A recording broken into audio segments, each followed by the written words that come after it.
Sir अपना परिचय बताएं। मेरा नाम अशोक यादव है। मैं समाजवादी पार्टी से हूँ। प्रगतिशील समाजवादी पार्टी का प्रदेश का महासचिव रहा हूँ और हमारा सामाजिक संगठन है यादव समाज का, उसका मैं प्रदेश का अध्यक्ष हूँ, यादव मंच का। सर ये बताइए, जो अयोध्या में प्राण प्रतिष्ठा का कार्यक्रम चल रहा है, उसमें 4 शंकराचार्य वो बोले कि जो मंदिर का अनुभाग था जो पूर्ण निर्माण नहीं हुआ है, लगभग 40% निर्माण हुआ है, इसको विज्ञान कहा जाता है। इस पर आपका क्या है? नहीं, शंकराचार्यों ने जो बात कही है उससे हम पूरी तरह सहमत हैं। जब मंदिर का पूरा अभी निर्माण हो ही नहीं पाया और उसके बाद उसकी प्राण प्रतिष्ठा, और चारों हमारे शंकराचार्य, अगर धर्म की बात करें, अगर धर्म आप मानते हैं तो धर्माचार्यों की बात माननी चाहिए, तो आप धर्माचार्यों की भी बात नहीं मान रहे हैं। तो इसका मतलब तो सीधा सीधा है कि आप केवल राजनीति की कर रहे हैं, राजनीति के नाम पर भगवान राम को बेचने का काम कर रहे हैं। क्योंकि धर्माचार्यों की बात मानते तो प्राण प्रतिष्ठा इसमें हो नहीं सकती थी। जब तक मंदिर पूरा नहीं होता तब तक प्राण प्रतिष्ठा नहीं हो सकती थी। तो ये सीधा सीधा राजनीति कर रहे हैं, अपने राजनीति करने के लिए, और उसको भगवान राम को बेचने का काम।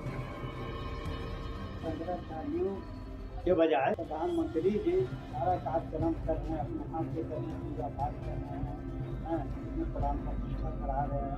तो क्या ये उचित है? जैसे कि एग्जाम्पल पर अगर स्कूल में बिना शिक्षक के क्या लड़का पढ़ पाएगा? टीचर की जरूरत है, वो टीचर शिक्षक के रूप में है, पूरे देश में माने हुए शंकराचार्य, तो उनकी ज़्यादा महत्ता है कि प्रधानमंत्री जी। ये तो भीम टाइम्स के लिए आज है, कल जो है इलेक्शन के बाद नाम पकड़ के हटा देंगे, टाइम की रहता है, वो हमेशा रहेंगे। शंकराचार्य जी हमेशा रहे।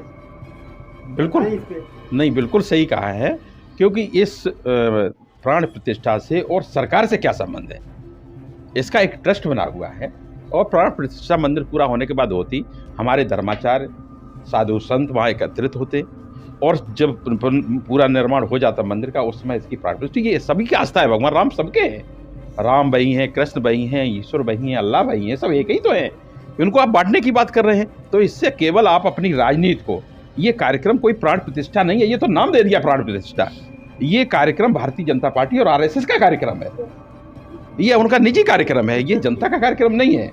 और जिस तरह से पूरे देश में जिस तरह ढंढोरा पिटवाया गया है, इतना झंडे बंटवा दिए गए हैं, झंडे कहाँ से आ रहे हैं? आप इसकी तह कर जाइए, इसका फायदा किसको दिया जा रहा है? भगवान राम के नाम पर भी भ्रष्टाचार फैला रहे हैं। ये झंडे का कपड़ा कहाँ से आ रहा है, ये जांच का बिंदु है, तब इसका पता चलेगा कि ये क्या करना चाहते हैं। तो ये बिल्कुल इनका राजनीतिकरण है। इनको प्राण प्रतिष्ठा भगवान राम से कोई मतलब नहीं है, इनको केवल अपनी राजनीति से मतलब है और वो राजनीति कर रहे हैं। और दूसरी बात, इस बात इंडिया में नहीं जा रही है, उस पर आप क्या करें? देखिए, ये तो चूँकि आप लोग मीडिया से जुड़े हुए हैं, सभी को मालूम है, बहन जी का आज से नहीं, पिछले टर्म से ही उनको डर है कि मैं जेल चली जाऊंगी। वो तो भाजपा के एजेंट के रूप में काम कर रही हैं। पिछली बार भी 2019 में जो पार्लियामेंट चुनाव में जिस तरह से हुआ सभी ने देखा है, और तो उनके कैंडिडेट होते हैं तय भारतीय जनता पार्टी करती है, तो वहाँ से तो उनको तो चलाया जा रहा है ना, इसलिए वो उनको जनता सबक सिखाएगी ना। इसका सब सारी जनता जान रही है इस बात को कि उनका स्टैंड क्या है।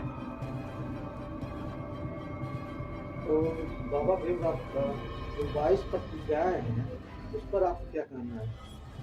क्योंकि बाबा साहब से सभी लोग सहमत हैं, सभी सहमत हैं, लेकिन जो उनकी 22 प्रतिज्ञाएं हैं, उस पर आपका क्या है? नहीं, सभी बाबा के संविधान पे हम लोग चलने वाले लोग हैं और उसी पे जो उनकी प्रतिज्ञाएं हैं उसी को हम सभी लोगों को उसको लेना चाहिए, उस पर काम करना चाहिए। भाई बाबा, जो संविधान अगर नहीं है तो देश नहीं है। ये प्राण प्रतिष्ठा से देश नहीं चलता, देश संविधान से चलता है। जब कोई प्रतिनिधि, चाहे वो छोटा प्रतिनिधि हो चाहे बड़ा हो, जब वो शपथ लेता है तो किसकी शपथ लेता है? संविधान की लेता है। आज हमारा संविधान ही खतरे में है। संविधान किसको नहीं मालूम? आप लोगों को नहीं मालूम है? संविधान हमारा खतरे में है।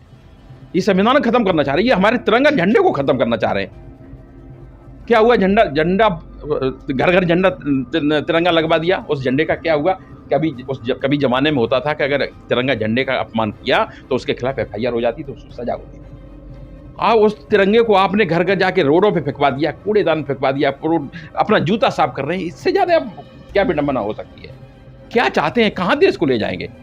जनता इसका जवाब देगी, आज नहीं तो कल।